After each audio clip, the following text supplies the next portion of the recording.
So we need David and Stan. We're waiting for David's here, but camera's off. But he is here. Lynn,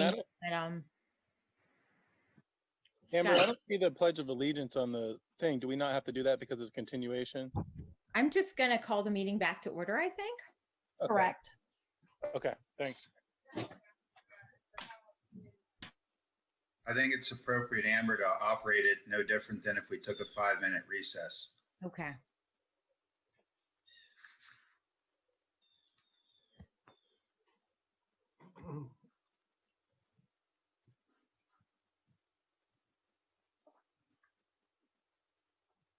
Okay, then I am going to call back to order the August 17th, 2020 regular board meeting of State College Area School District Board of Directors.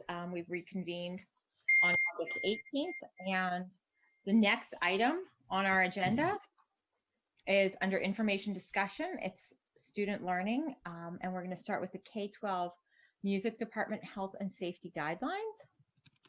And I'll turn it over to Dr. O'Donnell to introduce the item.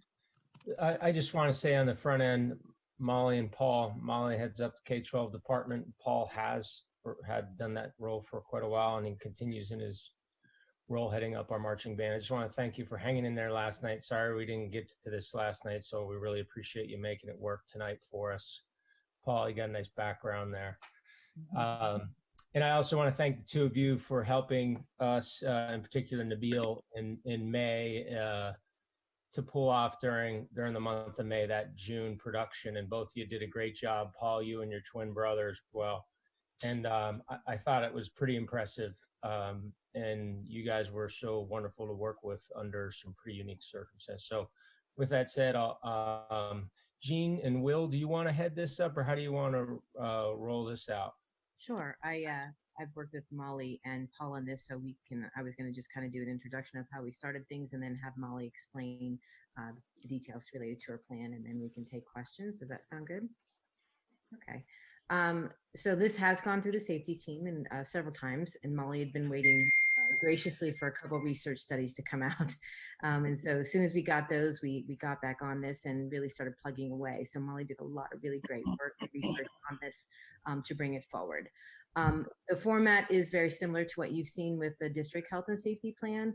We actually just deleted everything in that and started fresh with the music plan so that you would see similar formatting and be able to follow along. So with that being said, I will go ahead and hand it over to Molly. Molly, do you have the document right in front of you? I do. And so once you pass through the preliminary information that appears in the district document as well, it starts with elementary general music for the courses. And before I start talking about that, the two problematic areas were singing and wind instruments. And we were waiting for two research studies out of the University of Colorado, Boulder, and the University of Maryland, who were doing the aerosol studies. And that was looked at also by the National Federation of High Schools, the NFHS. So I'm gonna go from there. So we have elementary general music, which is for all of our students K to 5. I'm just gonna interrupt you real quick. Nick, did you want to show this? Because if so, it starts on page 9.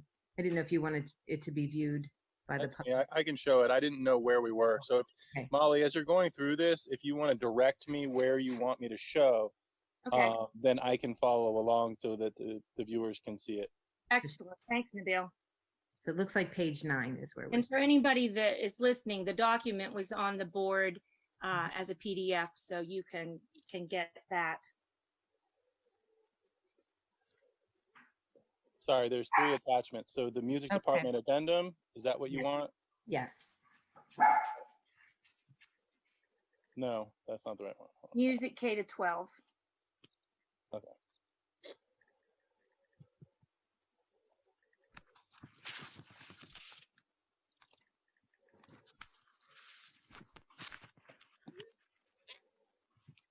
There you go. Great. And it starts at the bottom of that slide, and it talks about the cohorts that are going to be used for elementary general music. And you can see that just general safety guidelines are listed right underneath that. And then it proceeds into 2 areas of general music. The first one being singing. And humming with face mask we all agreed on the safety committee. But singing with elementary school students, even with mask wearing, was questionable. We could not agree that that was a good idea just because the class sizes are going to be bigger, because almost all elementary students are attending live, and it would be a difficult thing to manage the proper wearing of face masks with singing.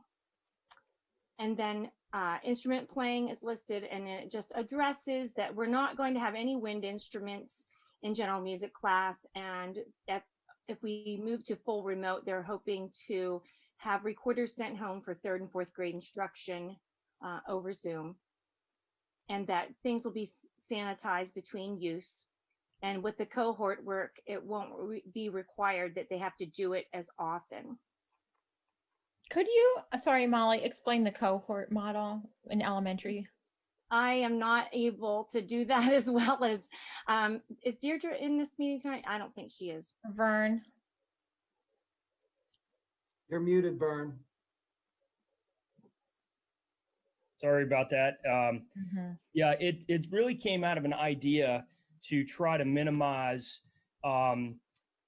teachers moving to many different classrooms throughout the course of the day. And so the specials teachers floated this idea of what if we focused on one school in one particular grade for 2 weeks and had let's say a rotation where general music would occur for 2 weeks with a 2nd grade class. And then that 2nd grade class then switches over to STEM for a 2-week period, and then library for a 2-week period. So instead of rotating between many, many different classes, it minimizes the amount of classes that our specials teachers actually go in and out of. And so I thought it was very creative, and it really worked out nicely. So I want to credit the specials teachers and Danielle Yoder and Dr. DeShong for spearheading that with those folks. So That's helpful. Yep. Thank you. It does provide a little safer situation for both the instructors and the students. And we recognize that it's not the best instructional practice, because a little bit over a longer period of time is a better plan. But this is going to work for this particular year coming up. In the document, we were on moving on to slide 11, and that goes into elementary choir. And right now, we're not going to opt for any live choir at this time, for the same reason as the singing with a face mask would be really difficult to manage. And with 6 feet spacing, it's just, even with a half choir. So we're going to revisit some of the ensembles, as you see, as we move down through in the spring, if things change. Mhm.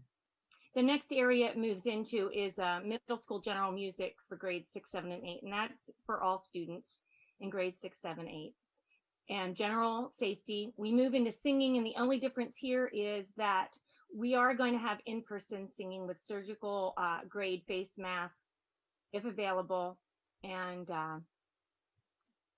if we don't have them, we're not going to do that. We're not going to exceed 30 minutes of singing. That was one of the items in the study. And I did do some footnotes or side notes on the right-hand column, that there are links for the studies, the part 1 study, and then the part 2 study. And it talks about direction and face mask and appropriate face mask wearing and time limits.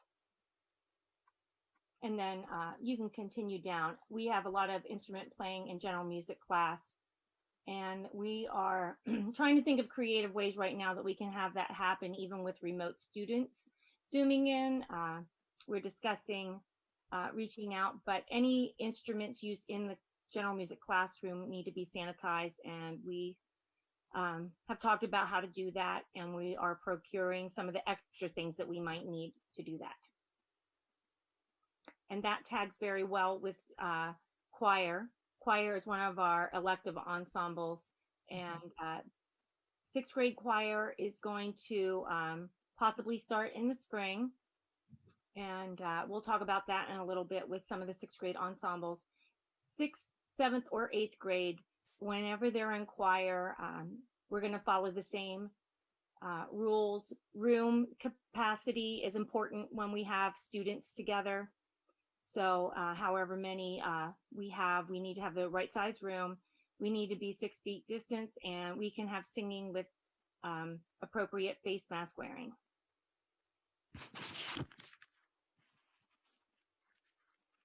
And then if we move on, thank you, Nabil, we'll move on. Are there any questions before we move into?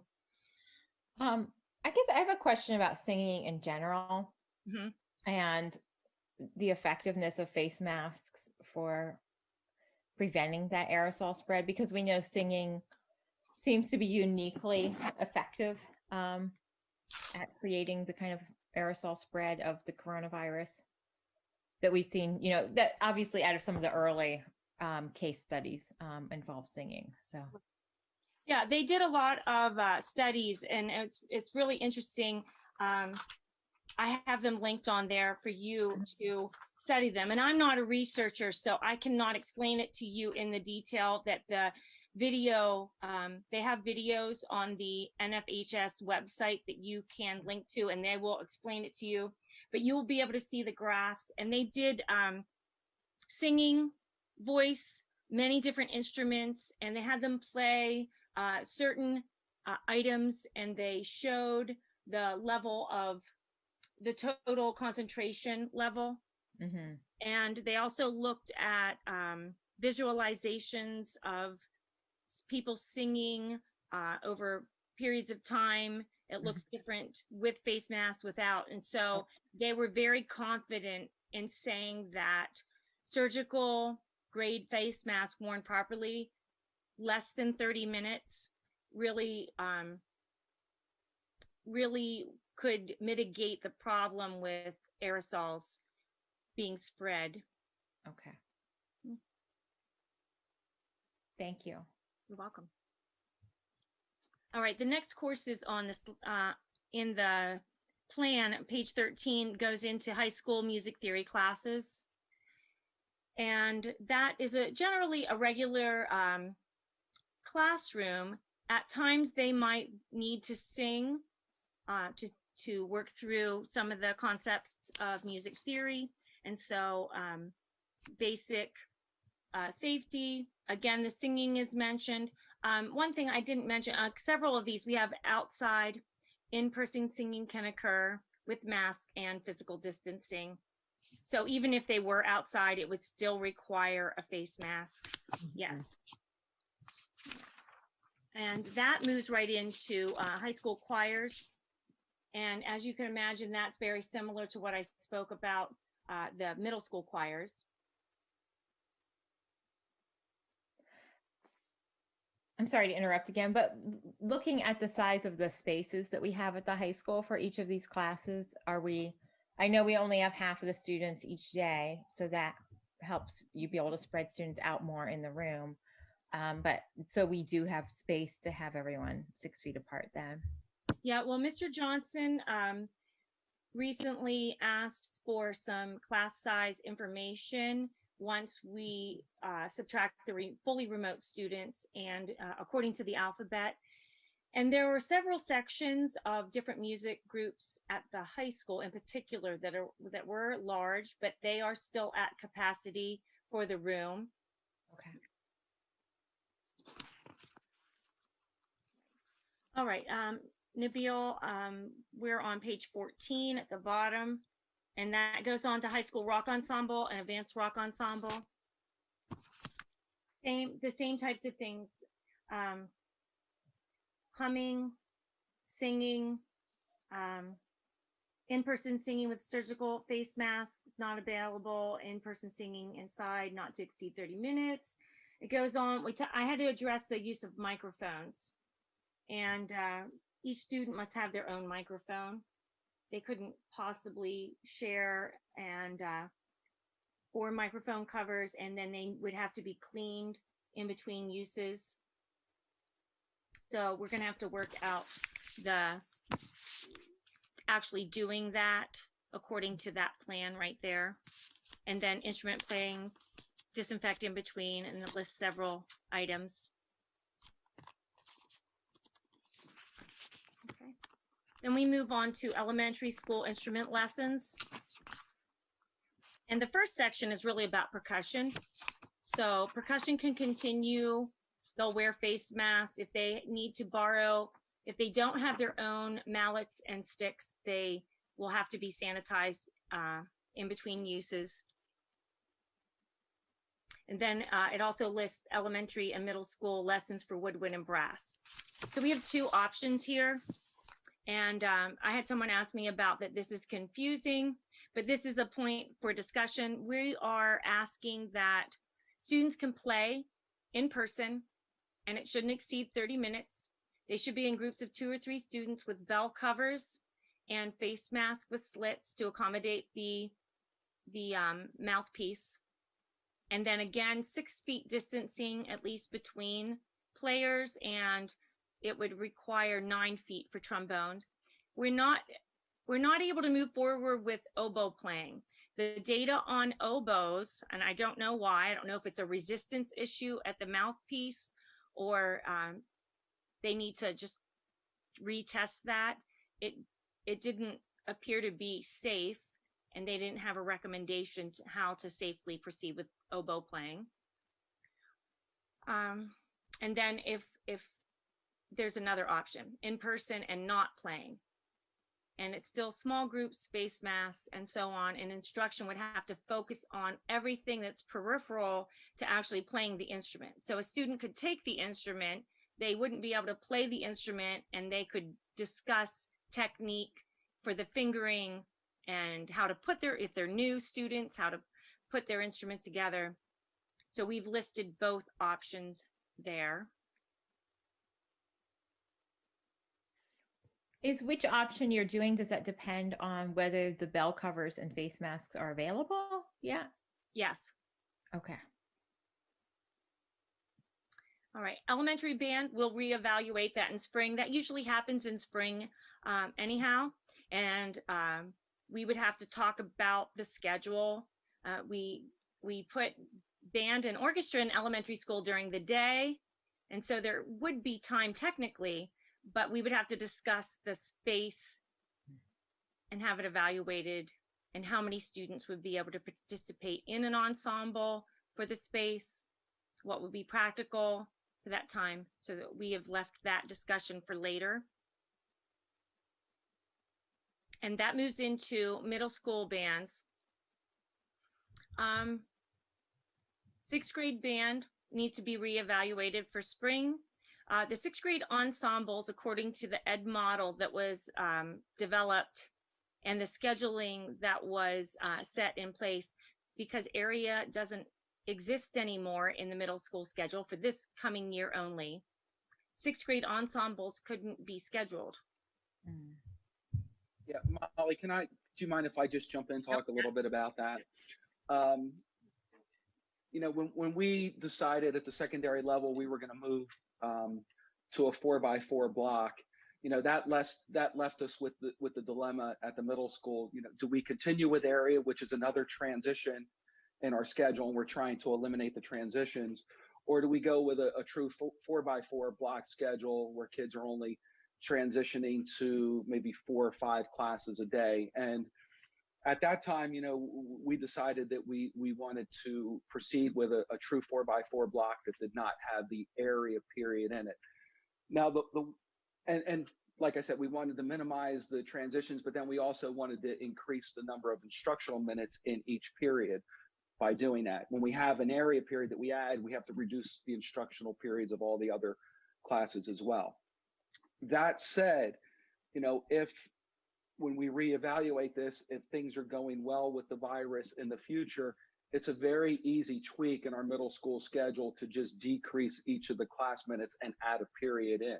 So when we reevaluate this in the springtime, like they're doing at the elementary school, we'll reevaluate it. And if we feel that we're able to proceed, we can always add an area back into our schedule and then have the 6th grade ensembles.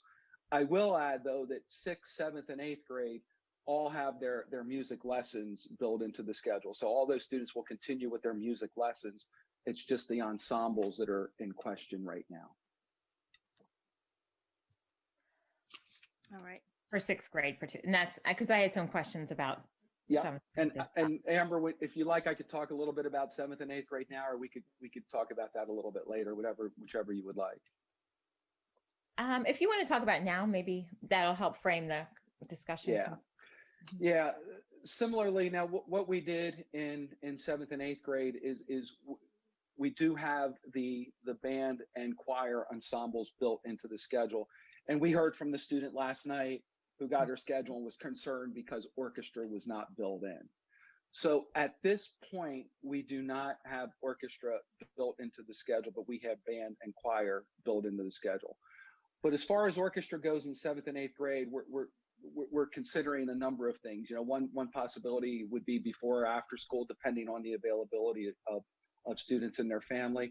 We have a midday lunch activity period built at the middle school that we can look at, possibly incorporating orchestra into that period. As I mentioned before, if applicable, and we add area back into the schedule in the spring, then obviously we could plug orchestra right in at that time.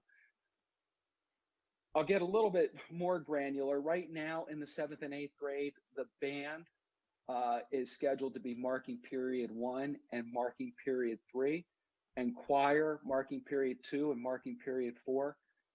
We can also take a look at just running band marking period 1, and then instead of running band again marking period 3, running orchestra marking period 3 to get kids in. So there are a number of different options, but again, we're just trying to evaluate it, but we are aware that we need to work out something with orchestra. Yeah, well, sorry, thanks. I mean, of everything I had seen in this document, I was really concerned and unhappy about the orchestra situation, probably just from an equity standpoint for students. To running it before or after school for what has always been a curricular class before you get a grade for it, then you don't have someone who doesn't have transportation doesn't have access then to being in orchestra.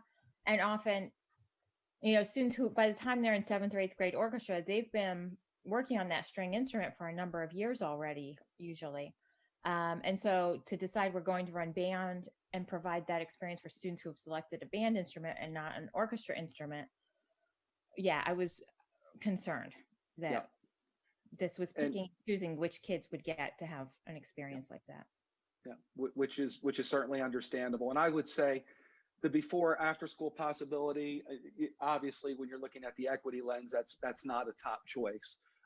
You know, if kids would be available, it's something we could offer, but we would prefer from an equity standpoint to get something on the school day and some of these possible solutions that I referenced. Right. I did wonder about, I don't want to get too granular. I could talk to you about it offline. But so Will, the area, just to remind everyone, I assume did the safety team weigh in on it? Because the area has kids going everywhere. So, I mean, how did that factor into this? They do. And Bob, it was really to try and stay consistent with the 4x4 block that we were looking to put in at the high school. And part of the issue with area is, you're right, kids go everywhere. And we were trying to minimize the number of transitions and where kids were going. And like I said earlier, trying to keep them into their scheduled classes and maximize that instructional time. But like I said, we can be fluid with area. And if we decide we want to put that back in, then we would just need to reduce the instructional minutes in all the other classes. But the main reason behind it was to try and minimize the transitions. Well, yeah, I mean, you'd have to acknowledge the amount of contacts would greatly increase unless you make the rest of the school locked down somewhere. I mean, that's unless you do something unique, because area. I'm sorry, Bob. With the period 3 idea, like, I know that there's students who just have study hall during period 3 currently, because you mean marking period 3 or period 3 of the day. Okay. And so it seems like that's a block where the elective courses are offered. And so I think some students who would otherwise be taking orchestra just have a study hall when they would otherwise have orchestra. And that would be for, I'm trying to think, I've been looking a lot at the 6th grade schedule lately, but is that for 7th grade or 8th grade? I would just have to take a look. Well, my 8th Yeah. grader. Yeah. Okay, 8th. So we know it's in 8th grade. Again, Molly and I have had some discussions. We want to have further discussions with the middle school principals about it.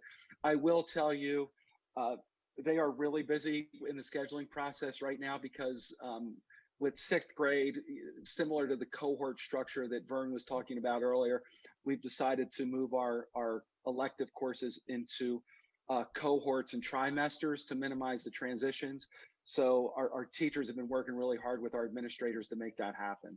But that was a last minute change. So that's our number one focus. So we get kids in school with that 6th grade trimester with electives, but then we'll be taking a hard look at this as well. Laurel, I see your hand raised. Thank you.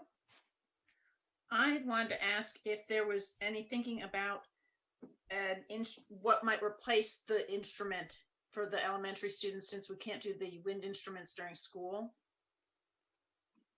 We can do wind instruments during school, and we will have rotating instrument lessons. Yep, that was. I meant in general, the general music. I thought it said. It did for recorder. Yeah, that's what I meant by wind instruments. Sorry. Oh, I'm sorry. Okay. So I didn't know if there was something planned for that or just more of other stuff. Well, not more of other stuff. They're going to have to streamline what the most important skills and concepts are that they're going to teach, because they're not going to teach as many days of general music as they would in a normal school year. And it's going to be more compact. So the carryover through time isn't going to happen the same. Yeah. And to have PPE for all 3rd and 4th graders for recorders would be difficult, just like the singing. Yeah, I wasn't suggesting that there should be recorder. I just wondered if there was some other type of instrument that you were looking at instead. So it sounds like you've got plenty to do even without that. Yeah, and last year through curriculum budget, we really ramped up a lot of our percussion instruments for multicultural music. So they're going to be able to utilize a lot of that material that they've received and emphasize that use. And then this was more of a general comment. I thought it was interesting when you were saying that that you didn't like, on a permanent basis, you didn't like the idea of that compacting of the 2 weeks as opposed to, because I know that there are schools that have moved to that as a general model. And I had actually been thinking this might be an opportunity to sort of keep notes and think about that once we get back to whatever normal is, if in fact there are advantages to that. So it sounds like you've already thought that through, but. We can revisit it, but a lot of things that I've read about skill and the overnight retention, I know it's usually a week or so, but over the longer period of time and revisit it very often builds in more mastery of skills and knowledge. Yeah. I had been recollecting at some point talking at the middle school level about how interesting it was in music and in art that was the first time that the teachers had kids for a block and could do those. So I think it's different types of things that you get out of them. But I definitely think it was just an idea. I deferred absolutely to your. Yeah, so. I can see it with art and science labs block works really well. In guitar, we found that, every day over a long period of time. So yeah, it's good pedagogy discussions. Gretchen? Yeah, thank you.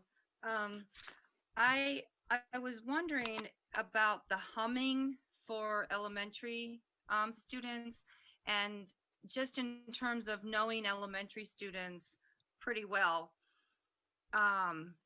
It's hard to imagine that elementary students, all elementary students, would really be able to purposefully hum rather than sing or do some other maybe hybrid version of humming and singing. You know, you think about a kindergartner, a first grader, some second graders, some third graders, some fourth, some fifth. And so I'm just wondering, since they're covered, how would the teacher know if someone is not humming? I'm sure that there's a way that they could do it that some, they would not be humming. But humming does sound a lot different. Some people hum and they keep their teeth together, and that's really a very tight sound. And humming, generally, if you're trying to do a certain quality of humming, you want your teeth apart and more resonating space. If a child had their mouth open and made the sound with their mouth open, I would imagine that it's going to sound much more open in a vowel sound type without any closure over it. It definitely will sound different. Yeah, I guess I'm just picturing the reality of it with however many potentially loud-ish, kids doing, and it would be hard, I think, to distinguish who's making what. So anyway, that just makes me a little nervous because it's hard to really control humming. I mean, at that within that age group, and if it's not safe for that age group to sing, but it is safe for them to hum, that's a fine line that just makes me a little bit nervous. And did the music teachers think that was feasible, that was doable? They were comfortable and confident that was a real possibility? Most of them did not voice an opinion, so I can't say that they disagree with it. I had no one come right out and say we wouldn't do humming. They were disappointed to not have singing. Of course. I know that. That's for sure. The humming is something that they would have to instruct what it sounds like, what it should look like. They'd have to use descriptors to try to help them to do that. You're right. It's not going to be natural for some of them. Yeah, I just remember I've actually heard kids ask, what is humming? So, but I'm sure it's part of the, part of the curriculum. And then I also was wondering, do you have any idea when these special masks, that are adapted for wind instruments and bell covers will be available? Well, we're hoping that in State College right now that there's a supply of these special bell covers and masks for the marching band to have practice tomorrow night and actually play together for the first time, if it pleases everyone. Yes, they've arrived. I met with Peter Sides today. I have the bags in hand. Actually, they're in my car. And he said that the rest of the order as well for the district is in, and he's just waiting for where they should go. So, yay. So they're already here. The bell covers, the instrument masks are. The ones with the slits in the mouth are not. He's waiting to get a definite ETA from the manufacturer or the wherever they're coming from. They haven't given a specific, they haven't been shipped yet, so he knows that, but he's waiting for a definite delivery date. So I just must not be understanding then if band is or marching band is going to play tomorrow, but not everything's here yet, but their stuff is here. So what I'm going to ask of, I'll just speak to it now. What I've asked the other students to do is to have 2 masks with them. One of them just to get a disposable mask, the hospital ones, and just slit a hole through it, and they would use that one for playing purposes. Then if they need to speak and they need to say something, they wouldn't use that mask. They'd either put the other mask on over that, or they would, and that would be to do that.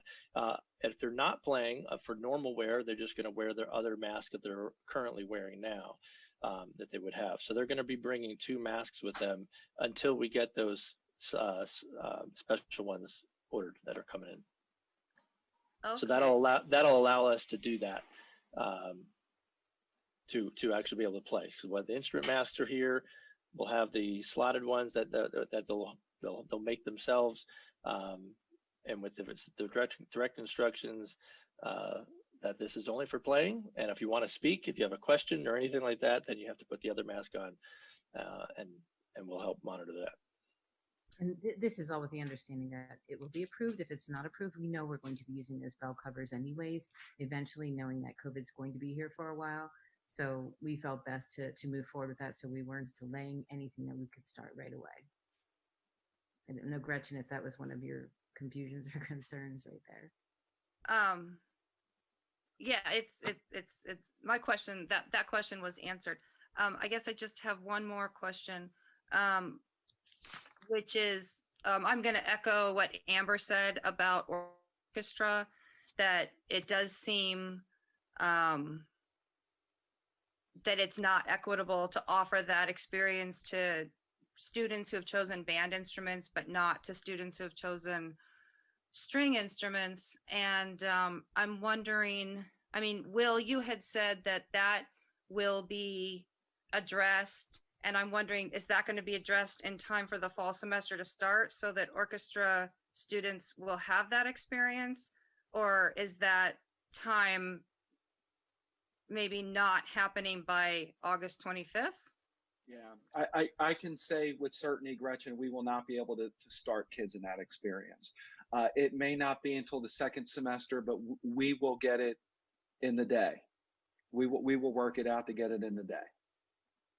Okay, and then just out of curiosity, what was the basis for the decision to allocate that instructional time to band and not orchestra? As far as I know, it was ease in scheduling, because generally there are 2 rehearsals, and both the band gets 1 lesson, private, group lesson, small group lesson, and then rehearsal. And the rehearsals were truncated to half of the amount of time. Choir only meets twice. They don't have a lesson. So each of those were reduced by 50%. And then orchestra was not allocated a spot. There was not a specific prejudice against one over the other. It just didn't happen. And then why would it, I'm wondering about the ensembles not happening, because it seems like, especially for string instruments, that 6 feet apart with masks and you're not blowing into anything, that might be actually a rather safe activity, yet it's not happening, I guess. And so I'm wondering, if it's a safe activity, why would that not be allowed to happen? It sounds like it was completely a scheduling challenge, not a decision based on the activity at all, right, Molly? I mean, it's yeah, it really was. And if we can get it into the activity period, or at least by spring, we're not going to have any concerts in the fall, most likely. I mean, I can't, we have them on the books for both fall, winter, and then we place dates on the district calendar for spring, but it is doubtful that we will have performances other than through digital means. We won't be able to invite an audience. Even our marching band, when they do their one performance, they will not have an audience. They will be recording it for us to view. Yeah, and I wasn't really thinking of it in terms of audience, because I think we've all kind of accepted that's probably not going to be happening. I don't know the answer about the schedule, one over the other. Just that one was eliminated. If it had been the other way around, we scheduled orchestra and not band, we would be having the same discussion just about band. I guess, and the reason that it popped up to me is because string instruments don't have blowing involved, and so they're a logically less risky activity, and yet that's the one that's not happening. And so just in terms of sheer risk of avoidance, it would seem that orchestra would be what would be happening, just in terms of, again, risk, because of the blowing of the wind instruments. So anyway, that I wasn't understanding the logic behind let's do band that's more dangerous and let's not do orchestra, which is safer. So anyway, and again, that was just something that struck me as I didn't understand the logic. So I just thought that I would point that out. Thank you for all your answers. I'm trying to understand still why it's an either or with band or orchestra. Is it a space? Is it because there's only is it because you need a larger space? Like, are you using the auditorium for these classes and you need that larger space and you can only, it's scheduling the space problem? Is that what it is? I don't know. I will confess that I do not know the answers to these, and I don't know if Dr. Stout wants to jump in. It is a space issue for several of them. We have to have the larger room, the auditorium, for some of these groups. Yeah. Correct. In my conversations with the middle school principals, and I don't build the middle school schedule, but my conversations with them, spacing was a concern. Yes. So when you would otherwise have orchestra, the band is using the space? Amber, I'd have to check with the principals on that one to get you a definite answer. Okay. Those time periods, as far as I know, and I'm just finding this out myself because I wasn't I wasn't involved with the scheduling. That class period time was impacted by area, and some rehearsals occurring in area and then getting moved into the day. We didn't have that as an instructional time. There were actually classes or sections of classes for music ensembles that meet during area, and that was eliminated. Hence the 6th grade ensembles and parts of the rehearsals for some of the 7th and 8th grade ensembles. So that shifted that. But there was always practice during that flip-flopped with another elective. Yes. Student schedule. Okay, Amy, I see your hand up. Yeah, I don't want to deflect the conversation too much, but I would like to circle back about the marching band and the temporary use of masks, but I can wait until we jump to that section now that I think about it. So why don't we finish this part? I mean, we have to have all three in. If we have two, we got to figure out three. So we just need to let you come back and update you. I obviously wasn't involved. We were much more worried about the overall whether we could open the buildings or not. Absolutely. So from a lens, I don't know how we'll do it because area is a real problem because you have the whole school to manage. And I don't, prioritizing non-required experiences when you have the whole school in the middle of a pandemic outside of their typical schedule is a challenge. That's not the music department's fault. But I do think we have to come back to you. If we're going to have two, we have to have three. Yeah. Okay. Do you want to go ahead and move on with? Okay. There was just a few more portions, and page 17, Nabil, it goes on to talk about the 6th grade band, as I said, 7th and 8th grade band, in-person instruction, room capacity, the PPE required for playing wind instruments, and obviously the percussion instruments. Percussion players need to wear face mask at all times. And then that translates over to high school bands, the same procedures for safety. And then the last section is string lessons for grades 4 through 8. And that's grouped with high school guitar classes because it's a similar process. Shared instruments need to be sanitized between uses. In the elementary school in particular, we might have some instances, or maybe 6th grade, where transporting cellos and basses is an issue. And so we share those. And then the last section is the one we just spoke about, was orchestra ensembles in elementary and middle school and high school, how those would function. And we're hoping to get middle school orchestra in there. Elementary will start in spring if permissible. And then the last one is the high school symphonic orchestra, which would include strings, woodwinds, brass, and percussion. So there would have to be mitigation for the wind instruments that would be involved in that group. And that's it for music K to 12 courses. This doesn't address starting up any extracurricular ensembles, except for the marching band, which is happening in a way. Jim, I see your hand up. Yeah, thank you very much, and thanks for your patience last night, Paul and Molly. I apologize. We went a little long, as you know.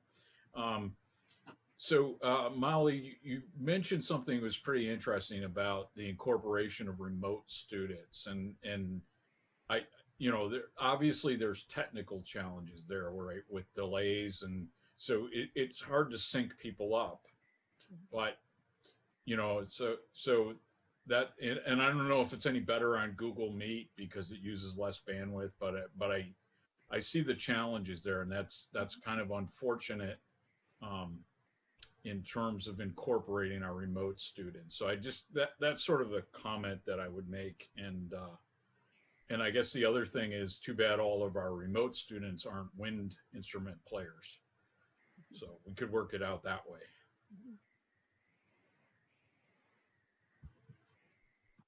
All right. Any other questions on this part of the document? Okay. Should we move on to the marching band plan then? Do we need action on both at the same time or separately? No. Maybe we could do the info. Scott, do we have to, if we were going to ask to move something to action, like I feel like for the sake of the conversation, it might be worthwhile to go over both in terms of discussion and then move to action if we're going to move them to action. That's fine. Either one works. Okay, let's go ahead and do the presentation then or discussion then around the marching band item. Okay, so for the same process, Paul and I and Molly had worked together on this also. One thing I will say, Paul, is we probably will not advise you to put the mask over top another mask. That would contaminate the mask that they would wear for talking. So you would want to remove and hook them on something and put the other one on. Okay. But that being said, we'll go ahead and go over the band plan. Do you want to bring that up, Nabil? And Paul, do you want me to go through that, or do you want to? Yeah, why don't you go through it a bit, and I can kind of help fill in some of that. That'd be great. Thanks. Sure. So Nabil, we have this. Keep going through. This is all similar formatting. We did not change anything on cleaning and sanitizing. This section right here, I think is the most imperative piece of this entire document for band. So the in-state, the PA state in-person phase. I'm not sure we necessarily need the PA state, but the in-person phase. Marching band activities may include the following, and you can read through those. One thing that Paul really did very nicely is he's expanded the parameters. The recommendations were 30 minutes, and he had changed them to 15 minutes to stop and let the airflow go through and then continue. In addition, the distance between the marchers was recommended 6 to 9 feet, depending on the instrument, and he's expanded that to 15, consuming the entire football field. So if we have the bell covers and the face masks, and we're following this physical distancing and the breaks within the 15 minutes of playing, we feel comfortable as a safety team that this is a safe measure to take. Did you want to expand on that at all, Paul? Yeah, so just in terms of the cohorts, it really worked well for marching band because we have the band broken up into ranks. And those ranks consist of about 8 students per, sometimes a little not more, 9 or 10, sometimes a little 7 or 6, but generally it's around that 8 number. So it fit really well within the recommended pod of 20 to 25 students. And what we've done with that specifically is when they arrive, they check in with us and we look through their self-reporting temperature checks and the questions that are asked of them ahead of time. And if they're clear to move onto the field, then they go into a pod formation, basically, which is along the track and along the end zones. And then they stay in that position, and that is actually now it's about 8 to 9, 10 feet away.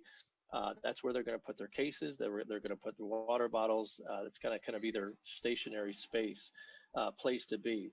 And they remain in that spot until we are ready to move onto the field, and under my direction or director's direction, and then we move them one pod at a time. And they're keeping, I tell them to spread their arms out, as well. So they're keeping that 6 feet apart from each other as they're moving into their on-field formation. And then from there, we just gradually move everybody onto the field safely in that regard. So then once everyone's in the on-field position, as she said, they're on the yard lines, left to right, and they're all facing the same direction. So they're 15 feet apart this way. But in between that, like the next row behind, they would be halfway in between those yard lines, but 15 feet back. So when you go every other line, they are 30 feet vertically, front to back, away from each other, and then 15 feet away from each other, left and right. So we went double to triple beyond, what the recommendations were going. If they thought it was safe, we're going to go safer, is what I was looking at doing. And then they stay in that formation while we march or do some small drill work, and they're all within that, moving at the same time, or they are ultimately, hopefully, will be playing then as well and staying in position. Then we have some rank work time, and that's another kind of a workspace on the field. So they don't need to be 15 feet apart, but they can be 6 feet apart. So we've condensed those into smaller groups on the field where those rank leaders can then talk through their ranks of music notation, rhythms, notes, whatever it's going to be, so forth that they do. And then we'll go, so that's the rank work formation. And then we'll call them back to on-field formation, move them into those as well.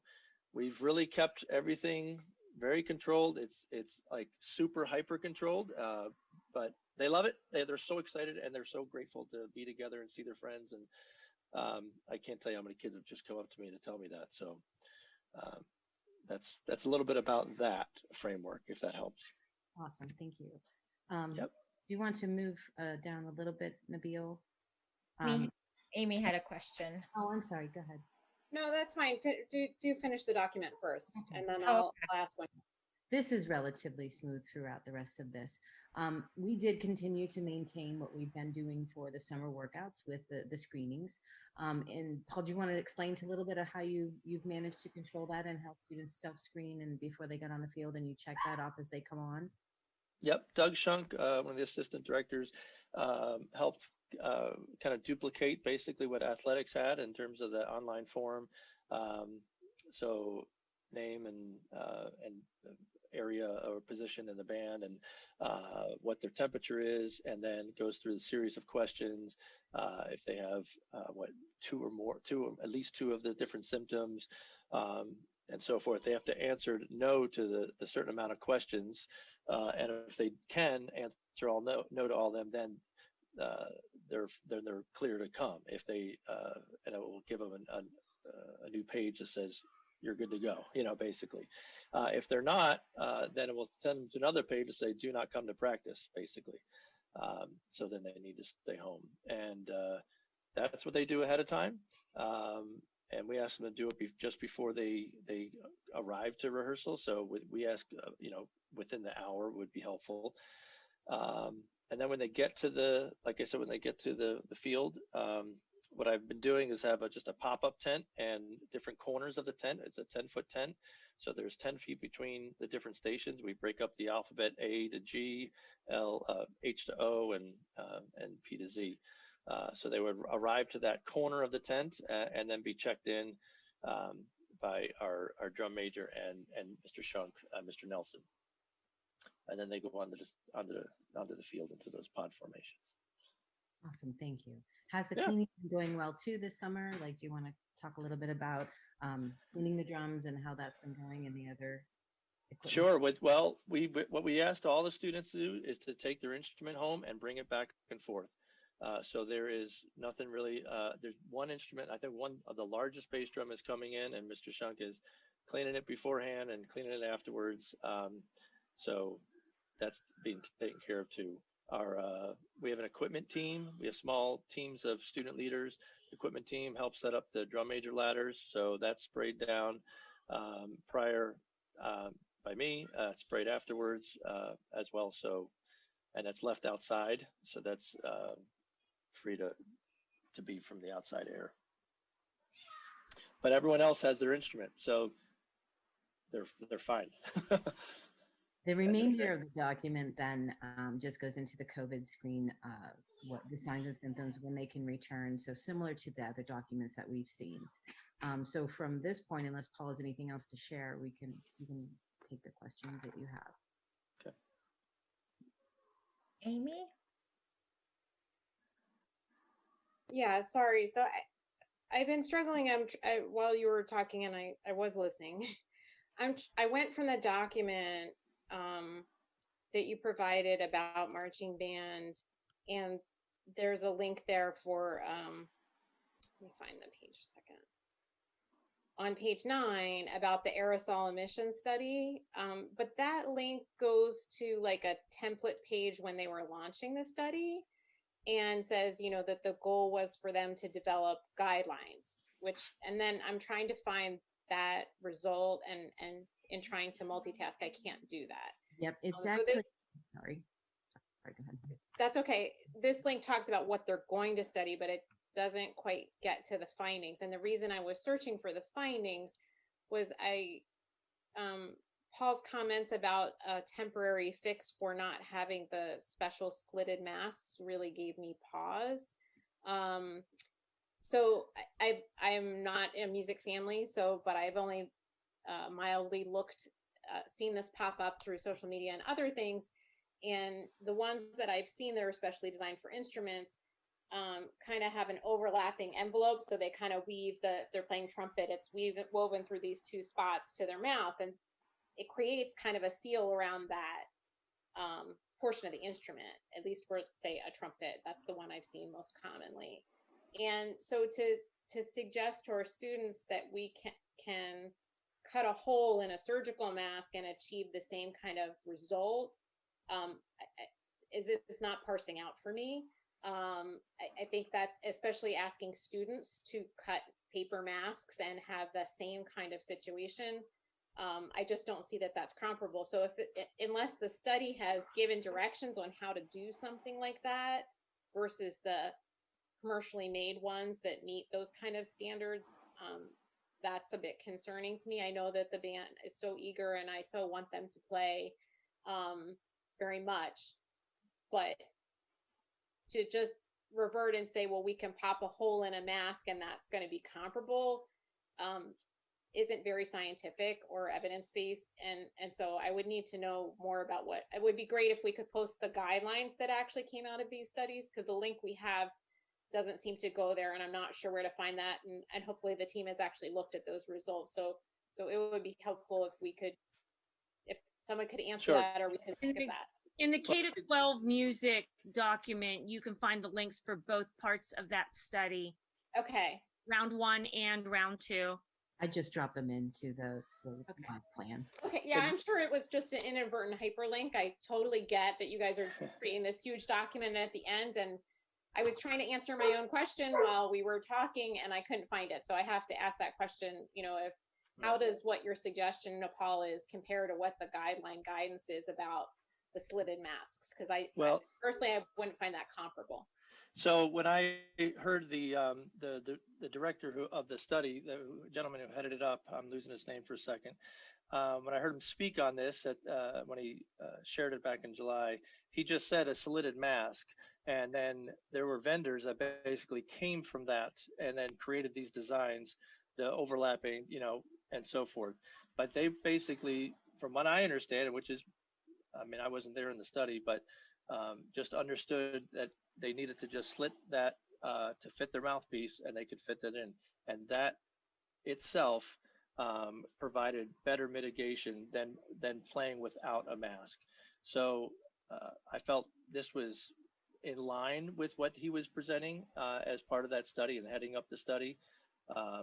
Like I said, I feel that I don't think there was specific or specifications. Again, I could be wrong on that, but it didn't sound like there were, other than just they did a study with the slit.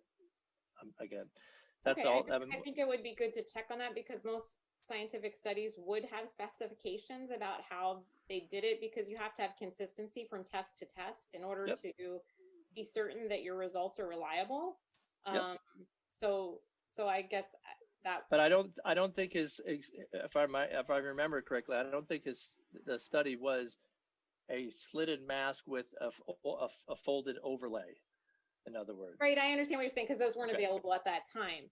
But again, so that still comes back to my concern that if we ask students to go purchase their own surgical mask, create the hole on their own. I'm a crafty gal, but unfortunately I haven't passed it on to many of my children. And if they were to do that task, I think I could have holes this big, so Sure. I'm sorry, it just gives me a lot of pause and concern whether that's going to be adequately safe.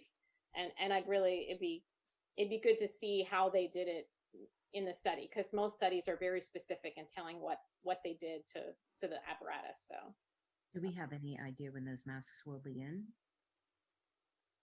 As Peter's side said, they're not shipped yet from the vendor. the vendor, but he emailed them even today looking for a target date so he can tell his customers as well. In the study of the second round, we won't be able to bring it up as easily, but slide 36 shows an example of the face mask with the slit, and it doesn't talk about any specifications from even the research that it doesn't work. And I wanted to say something about that because when we talked about singing with a face mask, our committee of nurses and Jean, when we discussed this, the recommendation really wasn't based for a face mask with singing, wasn't a surgical mask, but we opted for that higher level. The research was with just a face mask. So I agree. Amy, would this be, because I agree that the consistency, and I've done the same thing where I think I'm doing a small hole and it ends up being a big hole. If it was possible for the cutting to be done by one person, so that there's consistency, because when you look at the picture, and I'm not sure if Nabil can find it I just put it, let me. Yeah, where did you, I'm sorry, you said you dropped it in, but I didn't know where you dropped it. If you go to page 10 of the music document and you hit the COVID-19 aerosol study, this part 2. Okay, not the marching band document. Okay. I did put it in the marching band document if you're in the live study. Are you in the live marching band? No, I'm in the board docs one. So Yeah. could you put it in the chat? I sure can. Actually, I think I can even take. Jean, just direct me. I'll bring it up. Where were you saying? So well, I'd like to have the link if I could. Yep.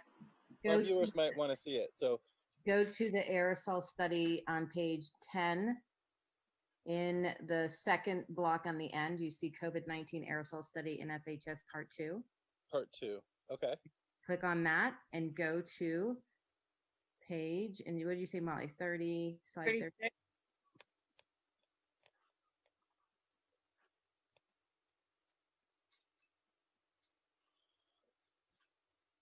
Not seeing page numbers on here. I apologize. that's okay. There might not be. I numbered mine so I could find what I was talking about. Yeah. I got it up. I see it.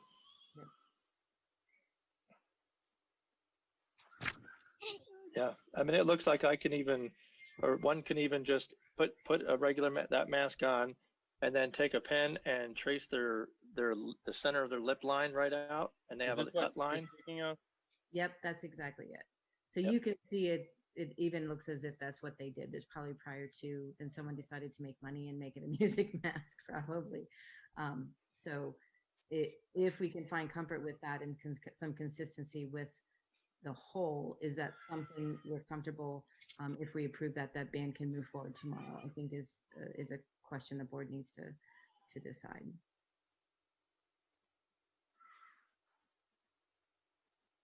I think others would have to chime in.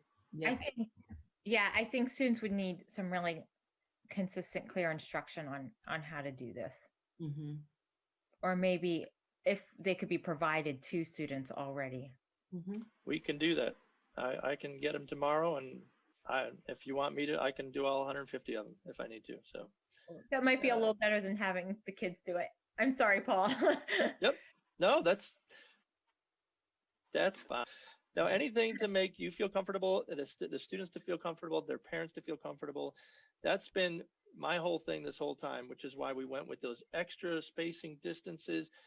I know many other schools have literally 6 feet apart, 7.5 feet apart from each other with no bell masks and so forth. And I thought, well, we're going to go different. We're going to go the safest way because I want people to feel comfortable about it. And just, I don't know if the community or the board needs to know, bell masks cover the entire instrument. And there's a picture of that, Nabil, on that same document, if you want to show the picture that I had shared with you when you had asked. It's got holes to put the hands in on the instrument, and the complete instrument is covered. Laurel?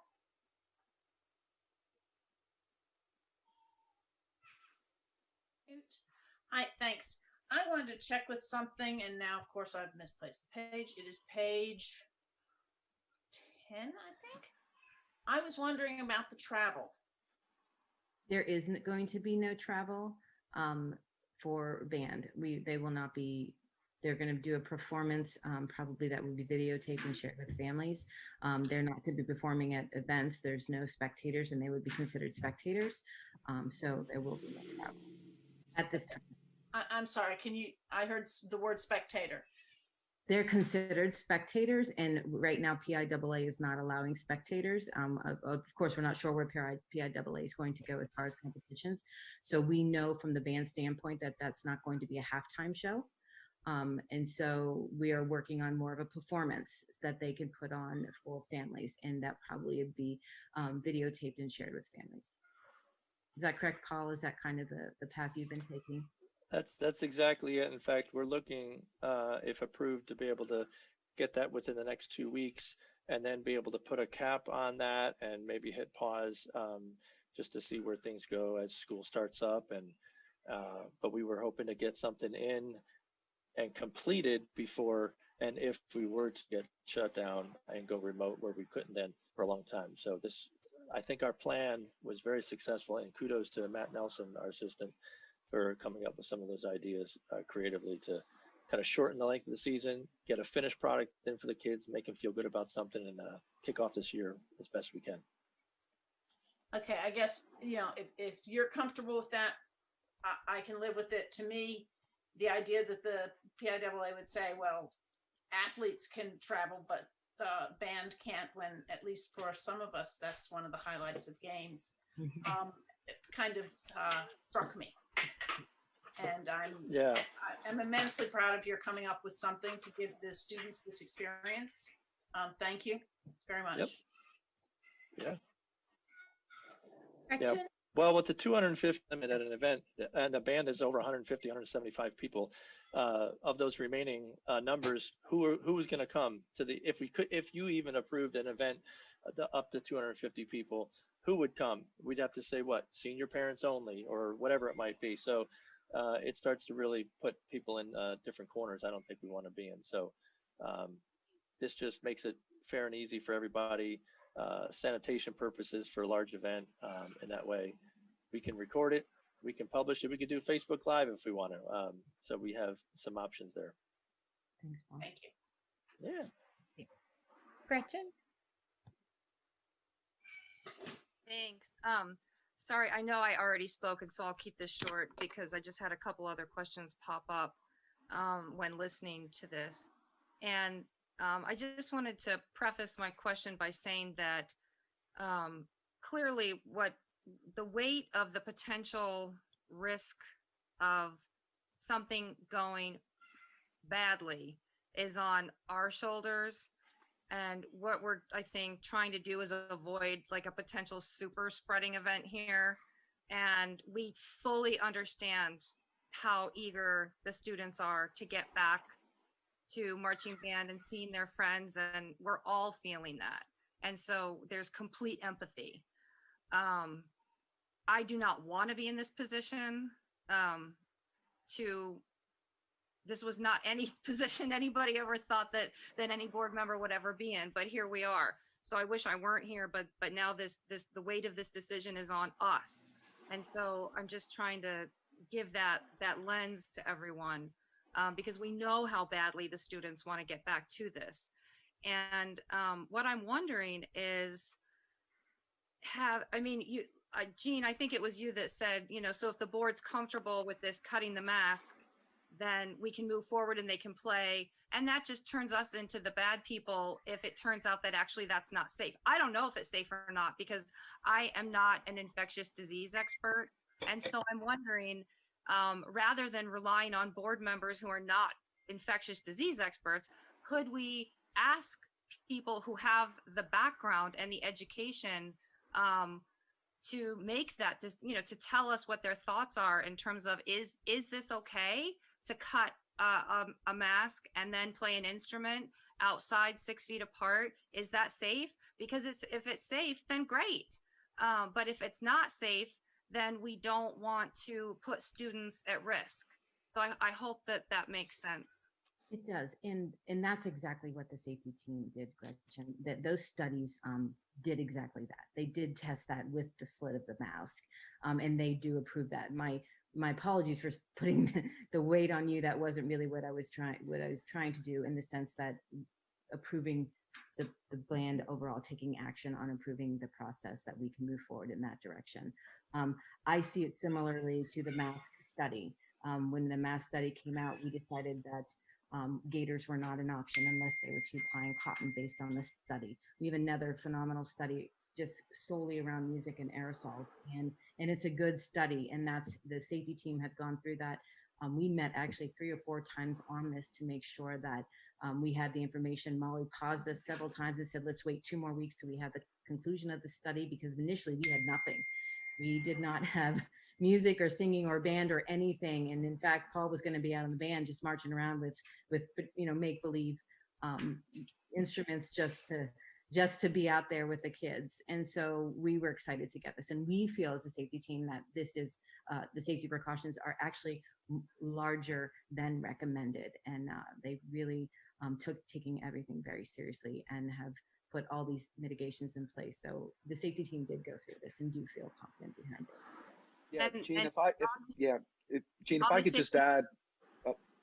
I just want to ask, on the safety team, were the epidemiologists on there? They looked at this document, they read it, they said, this is safe, the epidemiologists? No, the epidemiologist is not part of that. We were looking at the research that we were provided through our safety team that has been meeting throughout the entire summer. If we want the epidemiologist to look at this, that's fine. I would think his world is data and understanding, although I'm sure Maciek would take a look for us if we need. Yeah, because I remember Maciek saying that a band teacher would need to wear an N95 mask. And I remember he said that once, and I didn't see that in the safety plan. So then I was wondering, did he see the safety plan? And then that's why I thought I should ask. Yeah, I'm not sure how why a band teacher would need to wear, because being in the presence of that. I'm sure he's not aware of the studies at all, because those are very new and it's not his world. His world is not music. I talked with him about the studies and also the N95. Because I touched base with him this morning, knowing we were going to have this item, and the thing that he did say to me at that time very clearly was yes, N95 masks would definitely be advisable for someone who's directing band. Sure, we can definitely put that in.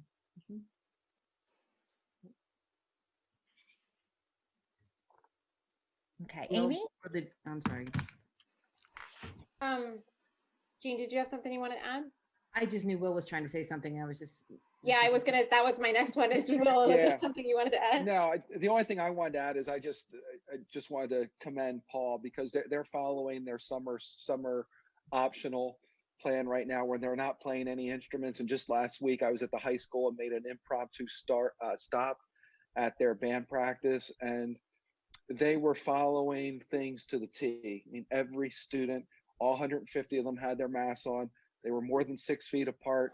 All their bags were more than 6 feet apart, laying on the track. So I know we're trying to take it up to the next stage here and allow kids to actually play. But Paul, I just wanted to commend you on what I saw last week when I stopped by. Thank you, Will.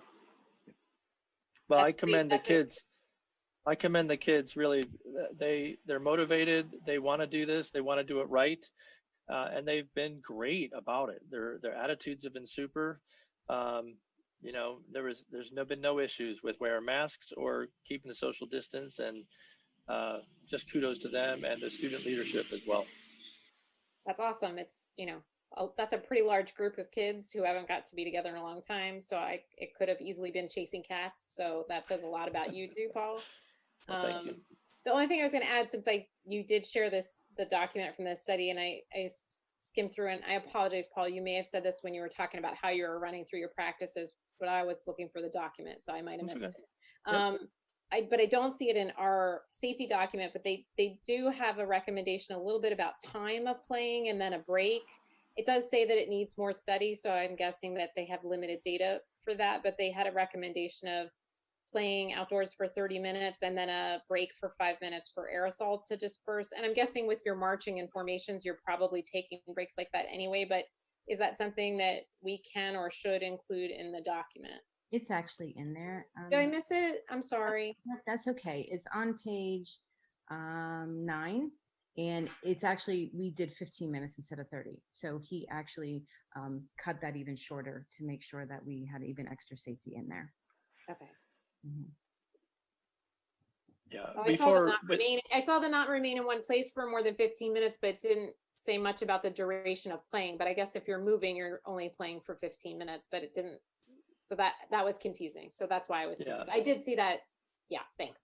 And up to this point, we haven't obviously played instruments, so we've been marching around for 30 minutes, because we're moving, and whatnot. But then I clear the field 15 minutes, and they're off to the side, and we're just letting the air kind of do its thing, and then get them back in one at a time. And like I said, Paul, will you continue? Will you continue with that process once you start performing? Once you start playing music?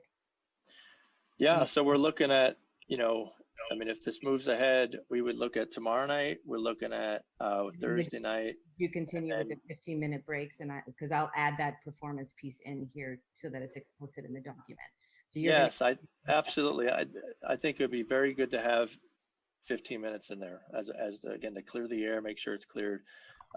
And we're not going to be moving. We're not going to be. We're not going to be playing and moving. We might be marching and moving, but without playing as part of the show.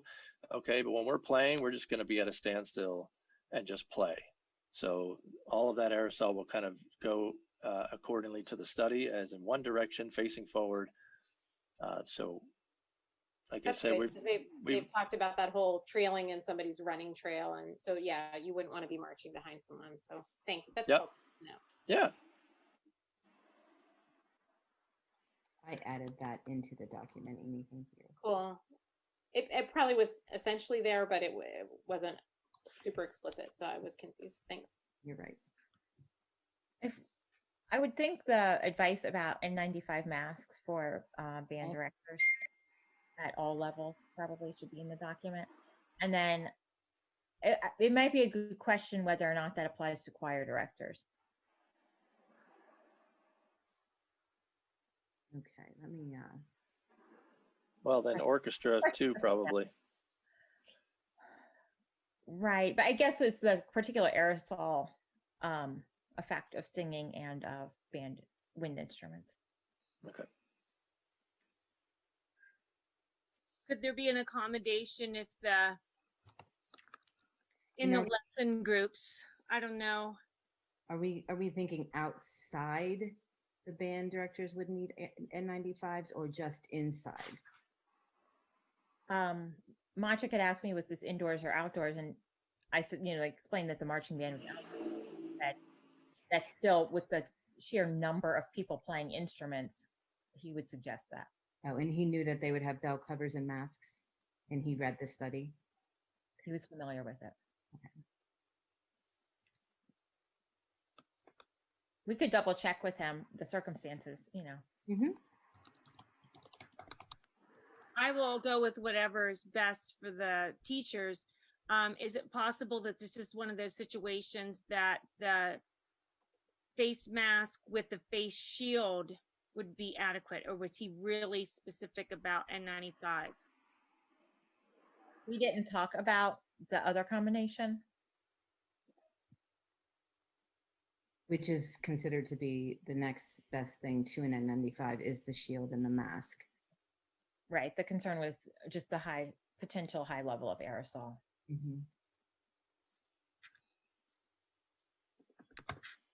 Which I understand we're mitigating with the bell covers and the mask, you know, the special face masks, but. Yeah, because it's different. Droplet transmission versus aerosol is different. So a face mask and a mask, maybe the next closest to N95 for with droplet stuff, but when we're getting into fine aerosols, N95 is significantly above in protection.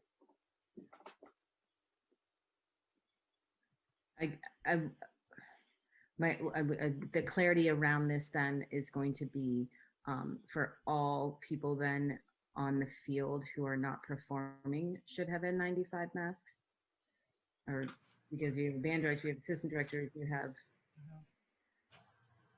Yeah, we have our 3 drum majors too that are standing in front of them. While they are a great distance of them, I'll be having them on the track when they're going to play, as opposed to being close to the sideline. You're looking at a good 30 to 40, probably a good 30 to feet at least away from the kids. But that makes sense. Thank you for bringing that up at the N95s. I think he was also coming from the perspective that an adult is more vulnerable than a teenager. Mm-hmm. I'm just trying to think how we don't want to just say band directors. Right. So, I mean, I guess I could adult forward and check in with him. Mm-hmm.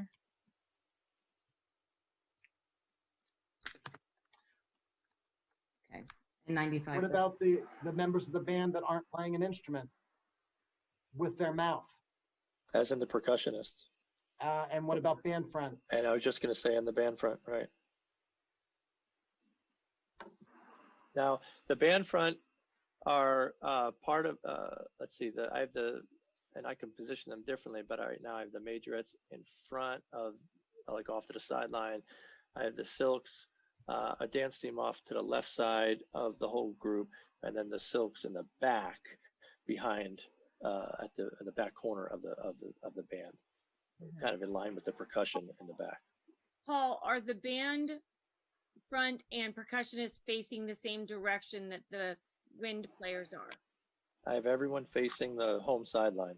Right. I think that's the difference, is who's standing in front, facing front. Exactly. Mm-hmm. Those are the people I think that we're talking about, and particularly adults, right? So, yeah, that's my concern. Okay. So N95 mask for adults facing band during play. Mm-hmm. That good? I think so. And I think we should just, like, at some point, send him an email and show him the language around it. Yeah, We should, I think we can move forward, but I think we should just check with him later and make sure we captured that language, you know, what his intent was.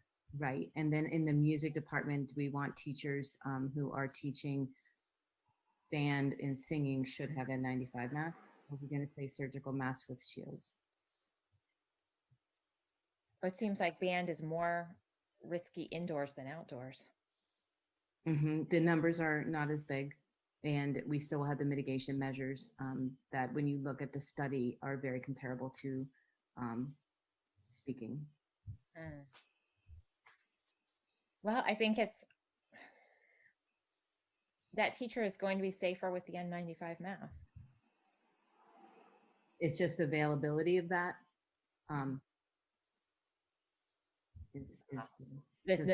How many in terms of how many the district has on hand? Yes, and the daily use, they're only good for one day. And so the amount and the supplies. And so we were instructed by our safety team that the second to that would be a face mask and shield, a surgical mask. And so which are easier things to get. Okay. Maybe we could circle back to this with more information. Even though we need to approve the document, I think we could still get further information on this. Okay. Yeah, I mean, could we just put, because I think too, it depends on the teacher a little bit, like, and Maciek should weigh in on this, but like for some younger, healthy teachers, maybe a face mask and a shield is adequate. But if the teacher is older, which puts them at higher risk in a higher risk category or has some other health issue, then, you know, those might be some of the first teachers that we want to make sure we provide that kind of PPE to, because like, this is what Maciek was talking about last night, is trying to protect the most vulnerable people who may have higher risks for whatever reasons. So if we do have somebody who's got a chronic illness and they're willing to wear an N95, then ideally we should prioritize them over having it necessarily be required for all, you know, if we have an issue with supply. I never want to have to make those choices, but that's what every organization is having to make. Doctors were using N95s for a week at a time and in the initial outbreak in New York City. So yeah, that would be my perspective.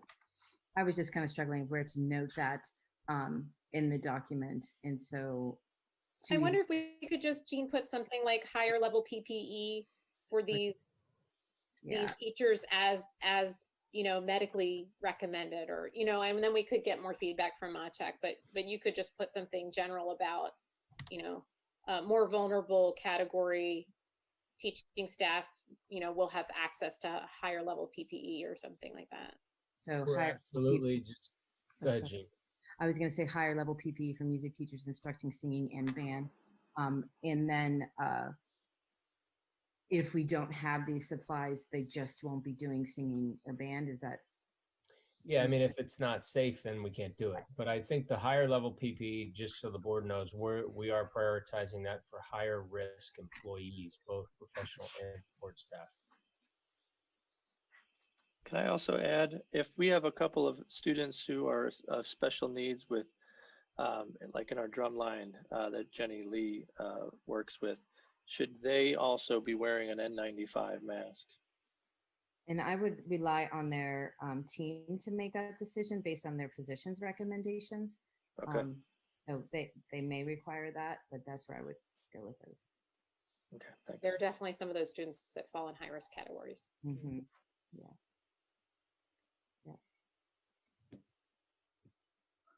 Okay, I added it right below level of participation in music. I have 2 asterisks, and I put higher level PPE for music teachers instructing singing and band.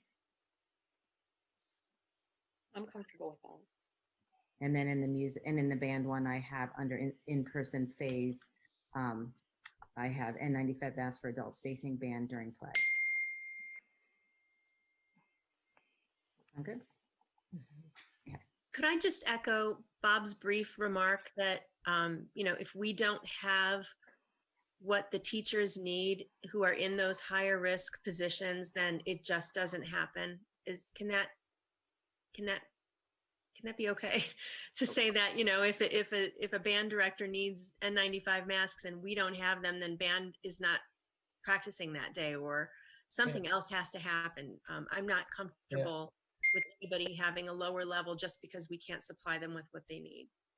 Yeah, I agree with Rena through the epidemiologist. My point was that, you know, if we have a teacher who's high risk because of their own characteristics, or a bus driver, for example, you know, those are high priorities for higher level PPE. Yes, I totally agree with that. I had a question for Jean about the N95 masks. Mm-hmm. So you said they could only be worn for one day, but can't they be circulated then? So the same one that you wore on a Monday, you put it in a plastic bag and you can wear it again the following Monday. Yeah, so we would have to really be explicit about that process. Is there are many ways and there's storage and different things. And so we would want to make sure that we provided that. It would require the staff to follow those procedures for sure. I was just thinking about, if the number that you need if you are throwing them out at the end of every day is different than if you can wear them the same one week after week. Yeah. And they should be fitted for an N95 also, which adds another level of kind of getting it done kind of thing. I understand. Lori? Oh, we can't hear you. Oh, okay. I'm good. Okay. All right. Other questions on these? Or any other questions on the other band and music and orchestra schedule and procedures? I did have one about when we were talking about the space that the ensembles will be playing in. Are they in general being put into larger rooms than they normally would be? Like, I understand at the high school we've built spaces for these programs, but so at the I guess I'm really thinking about the middle school where they have there's like band and orchestra rooms, but are they now going to be using the auditorium where they might otherwise have been using a smaller space in order to create more space for safety purposes? The choir will be in the auditorium, and some sections are in the auditorium. The band has generally been housed in the band room. Mm-hmm. They're going to need to be in the auditorium. Right. Okay. Good. Glad to hear. All right. Any other questions? Okay. All right. Would anyone be interested in making a motion to move these items to action?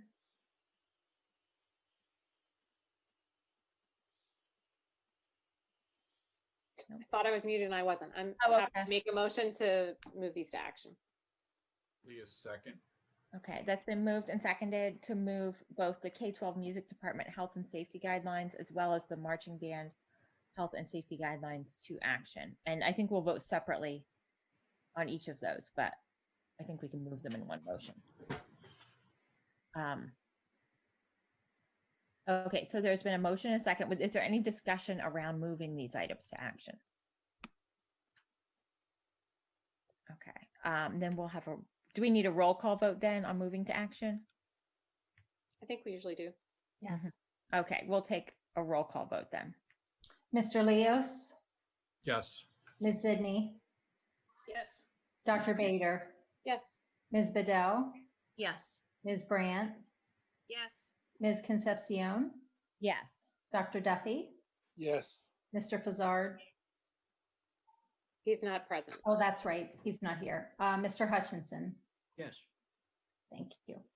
Okay. All right. So those have been moved to action. Laurel, I see your hand up. Yes, just a comment. I can't recall about the a vote on that. Mm-hmm. The voice of the roll call vote, but what I do know is that at least our past practice has been that if even one person objects, we do not move it to action. Nobody objected. I just wanted to make that clear since I didn't remember whether we did a voice roll call vote or not in the past. Okay, so now would anyone like to make a motion to approve the K-12 music department health and safety guidelines? Leah so moved. Duffy second. Okay, that's been moved and seconded. Is there any discussion around the motion to approve the K-12 music department health and safety guidelines? Laurel? Just a quick question. As I'm recalling, it said that it went through July 2021, but then also I heard we'll look at things in the spring depending what's going on. I assume we could amend if we chose to change that. That's correct? We're not necessarily saying we must go till the end. We could amend it as needed. So is your like that this could be brought back to us whenever necessary? Right. Okay. Just wanted to make sure that was the case. Thanks. Any other questions on this item? I'm willing to vote for this evening, but with the understanding that we're going to at least be looking into this orchestra situation at the middle schools to come up with some kind of the best possible solution. Jim Leas, I think. And this, thank you. This would be the amended with higher level PPE for the directors, choir directors, band directors. Okay. And you know, I think even when we have a choir director, I think a face shield would be a much better solution in terms of seeing someone's mouth. But I think it was Amy at a previous meeting that talked about sort of a cloth hanger or cloth, you know, something to go underneath to absorb, like the face shields aren't all that good for. Yeah, Jim, yeah, they make them that they use the word apiary like a beekeeper. There's Yeah. But I don't know that I would consider that to be safe alone for a choir director, because if they're singing with the kids, it would be one thing for a special needs student that would kind of contain any droplets. But if we're having a person sing, I think they need to have a mask. Yeah. Okay. Thanks. So then I will withdraw that question and talk about that. This would be with the higher level of PPE for, and I think Jean said yes. Thank you. All right. Any other questions or comments on this item? Okay, I'll open it up for public comment then. If anyone has a public comment on this item, you can use the raise hand function. Michelle Rodino, I see your hand raised. And if you would like to just introduce yourself, where you reside in the district, and then you'd have 3 minutes. Okay, hi, thanks. Hi, everyone again. Hey, Michelle. Hey, everyone. There's a dog. I'm from State College, and that's Jelly Bean. And we're just curious. I mean, we're disappointed because our daughter, who's actually been on all of these district meetings recently, is in the orchestra, and it does seem like choir and marching band are just very unsafe, and marching band's so big. It just seems like maybe there's some other way to do orchestra, and maybe even like online there could be, or little opportunities for like chamber folks, you know, a little group. But you see these like during the quarantine times, like we saw all kinds of orchestras from all over the US, and before that it was, you know, Italy, all the kids playing their instruments in Zoom. And so I just wanted to throw that out there. So thanks. Yeah, thank you for your comments. And if we do need to move to remote instruction, I'm sure we'll be working on some of those strategies. And also we have remote students joining each class anyways, so. Gretchen Kuwahara, I see your hand raised. If you could introduce yourself, where you reside in the district, and then you would have 2 minutes for comments. Hello, my name is Natalie Kuwahara, and I'm a 7th grader and orchestra student at Park Forest Middle School. I think that not having orchestra lessons during the day is unfair to the students that play or plan to play in the school's ensembles. Why do people who choose to play in bands still have the chance to play and practice, and orchestra students do not?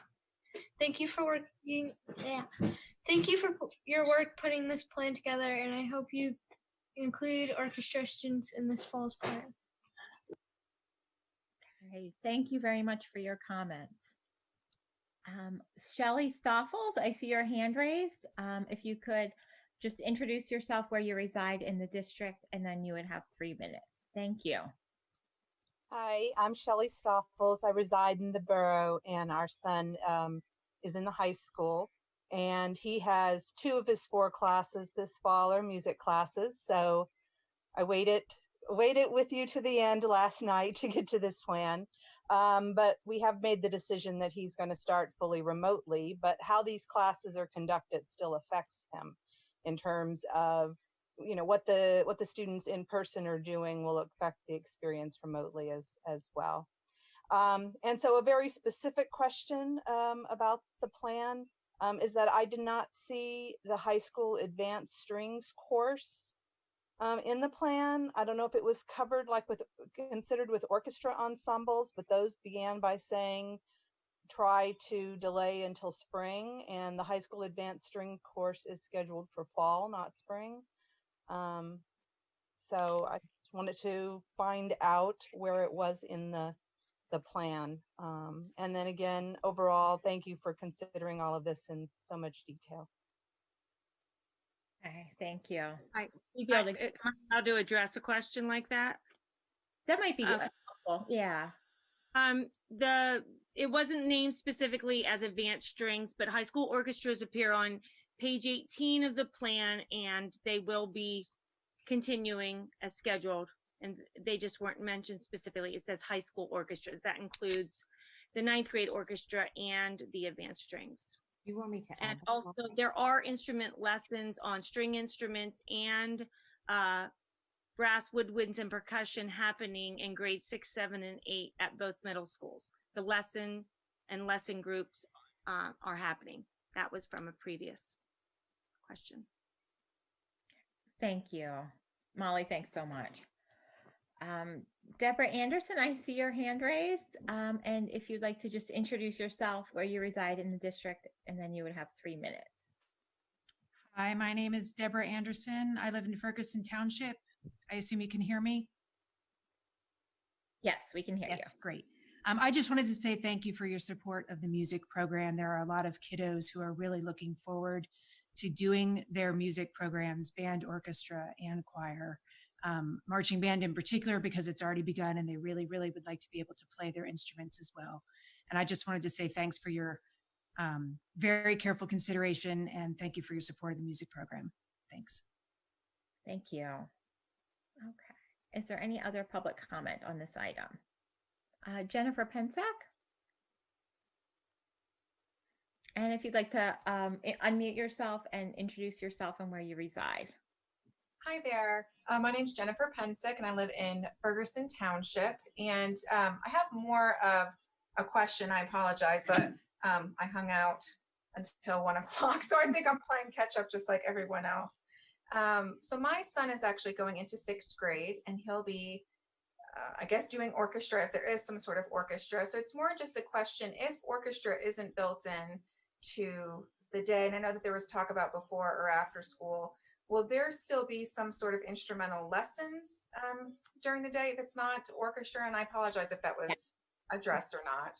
There is, yes. Okay, perfect. And honestly, I just want to say thank you to all of you for all your work on this, but also for all of your work last night. I know a lot of times it's a very thankless job, so just know that I really, really, really appreciate all the work that you all are doing on this for sure. Thank you, Jennifer. I appreciate it. Okay. So, Laurel, I see your hand up. Yes, I wanted to understand where we stand with this orchestra, because on the one hand, I certainly want all the rest of it to go ahead, but I think there was pretty strong sentiment that we should find a way to do this, especially as it's a less risky endeavor. Mm-hmm. So I don't know how, once we approve it, we have approved it. So I don't know whether to make a motion to add that even if we don't have the specifics, but that orchestra will be worked in. I'm asking for some guidance from the rest of the board, and as well as the administration and teachers, for how to proceed, or if it can be understood. I think this is the safety plan. It's about how people have to act safe, and it describes how they have to act safe in certain classes, but it doesn't really it doesn't dictate our scheduling or having things. It just tells what students and teachers need to do in those situations, which includes certain classes, how they have to behave. So I think there are separate issues. I don't feel like improving this safety plan locks us into or out of doing anything curriculum wise or programming wise. We'll come back with an update, Laurel, and share what the problem is, and then what our potential solutions are to make it better. We'll circle back to the board and share what the problem is. I don't know the answer to why. I agree wholeheartedly. If we're going to run 2, we need to run 3. area, the challenges of area. I would like to hear what the safety team thought on that. And if we can run it, let's run it. Even if it's distributed equally among the 3 ensemble groups, but I don't know the answer to the question. Okay, and just to point out, I mean, I realize this is the safety plan. However, given that it says we'll revisit in the spring, it does say something about it. So I'm very comfortable with, as long as we all understand that is, and I'm not alone in feeling that this is a strong sentiment of the majority of the board, or at least many board members. So I addressed it because there is something about it in the plan. The document does say it's not happening, right? So Yeah. we approve a document that says it's not happening. We can revise it so that it reflects the safety measures that would be put in place if and when we have it.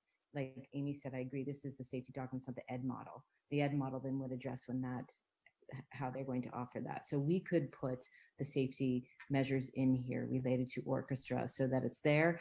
And then we know we're going to do something through the ed model to make that happen. Does that sound better? I'm very comfortable with that. And just as, last night, by the way, thank you for getting the document out today. I saw it in the email. It looked great. Oh, good. I know you worked very hard to get that done, but yeah, I'm comfortable with that. But I would really like to have that actually, as you said, in the document, and then the ed model will be a separate. Sure. The spring comment, I think, referred to elementary school. And when we streamlined the document about safety during any orchestral experience, I think that particular comment at the top of that was really just for elementary. For the start in spring, it's permissible. Is that what you're saying? Yes. So we'll put elementary in front of that. Yeah. And then group size are below capacity. So middle school and high school would be the rest of the measures. Is that correct? Yes. Okay. Well, the rest of the measures apply to all orchestral situations. Yeah. Okay. Gotcha. Okay. So then we do have it in there. And we have the mitigation measures that we would put in place. And so it just notes that starts in spring if permissible for elementary, and that would also rely on space and everything that we have. That seem better? And I would just add a thank you to the student who spoke both last night and tonight, and the passion for orchestra. That's exciting to hear. One of our kids.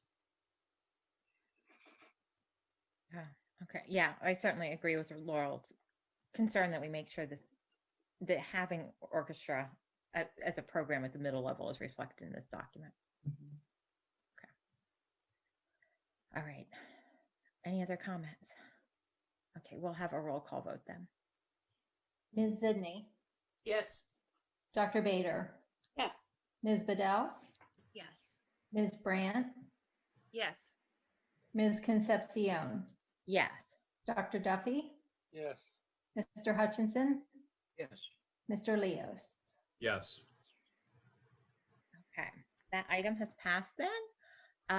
So then the next item on the agenda is the marching band health and safety guidelines. If anyone would like to make a motion to approve that document. Duffy, so moved.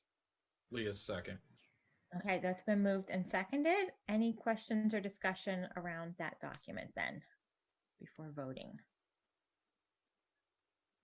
Okay. I will open it up to public comment if there's any public comment on the marching band health and safety guidelines. Okay. Then we'll go ahead and have a roll call vote. Dr. Bader? Yes.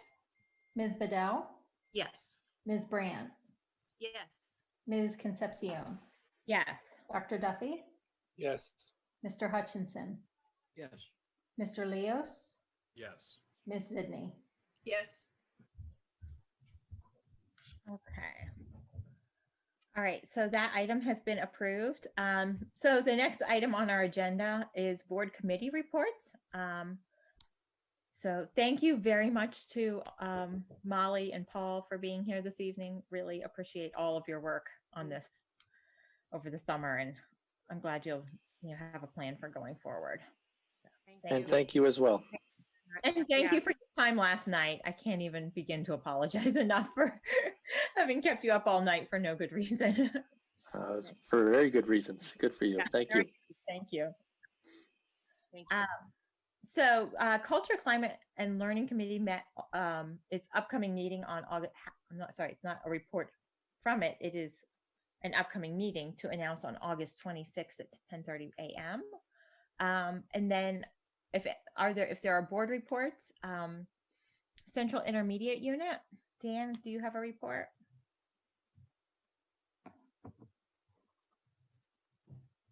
Oh, you're on mute, Dan.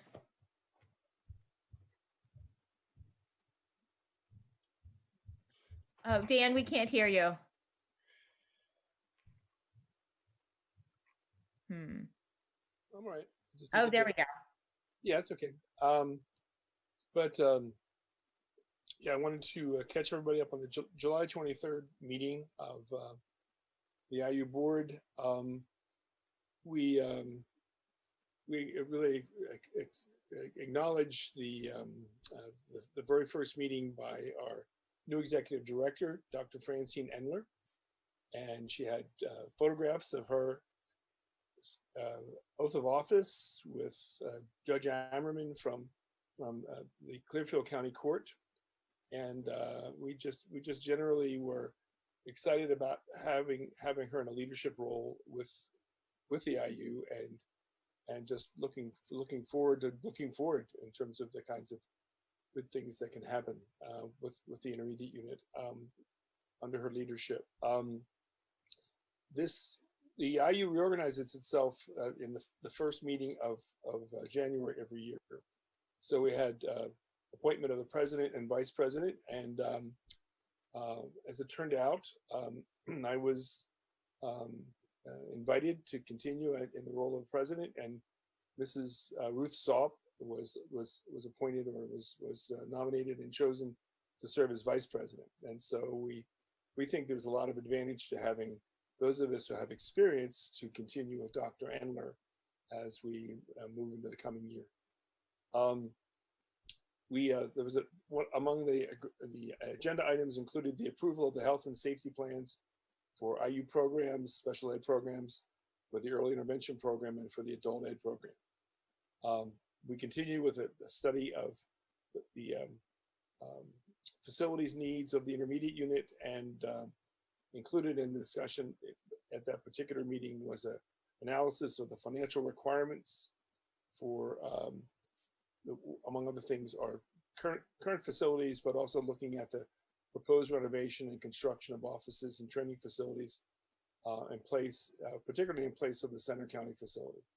So our business manager, John Rice, walked through the financial condition of the IU and the essentially amount of what our fund balance looks like and what kind of impact it would be to try to build in some funding on an annual basis for any additional construction or renovation of our facilities.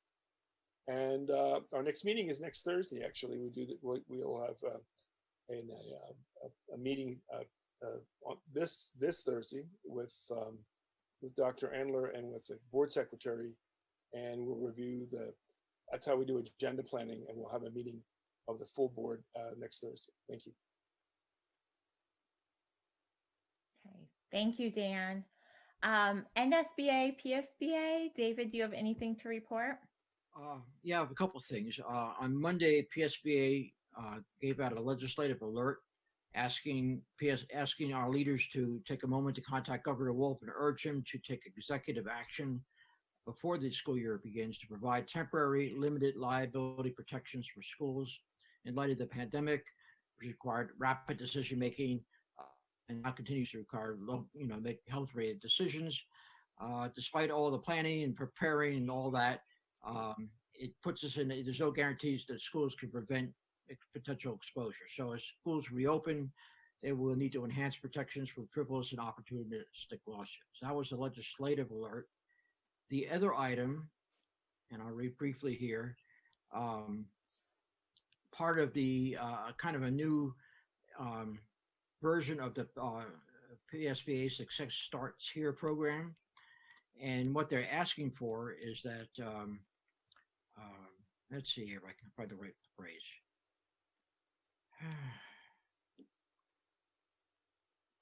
Pardon, give me a moment here. So we're talking about basically success stories that they can post about it, but also in terms of the kinds of things that we're doing in light of trying to reopen schools. Let's see here.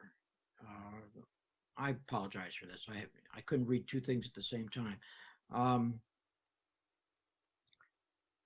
All right, so I'll just read this a couple sentences here. Take a moment to send a new success story along so we can post your latest educational success. Also, these online web and social media ads are free for you to use for your school district website and social media channels so your school community could see the great work that you're doing.